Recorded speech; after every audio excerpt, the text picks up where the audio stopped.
Welcome to the last breakfast. Please enjoy the video. You begin by assessing the asymmetry.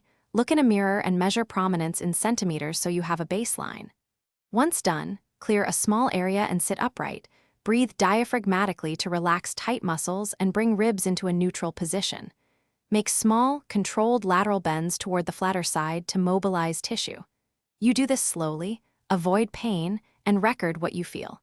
Make sure to note differences in movement and ease of breathing. This guides the next exercises and prevents overworking the stronger side. Now you progress into targeted mobilization and motor retraining. Start with thoracic rotations, 3 sets of 8-10 controlled reps, to free up stiff segments that pull ribs unevenly. Rotate toward the restricted side and breathe through each rep. Next, retrain scapular control, 3 sets of 12 scapular retractions and posterior tilt, to balance shoulder girdle forces that influence rib position. Use a foam roller for gentle thoracic mobilization for 1-2 minutes. Move slowly and avoid direct pressure on tender ribs. Consistency. Finish with progressive strengthening and monitoring to lock in symmetry.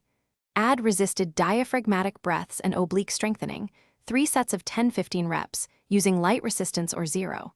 5 1 kg bands to restore balanced pull on ribs. Once done, reassess in the mirror and remeasure weekly. Keep a simple log for 1 to 2 months so you can track real change.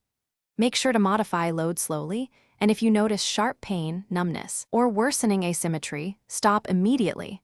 Ice for 10-15 minutes, and seek professional.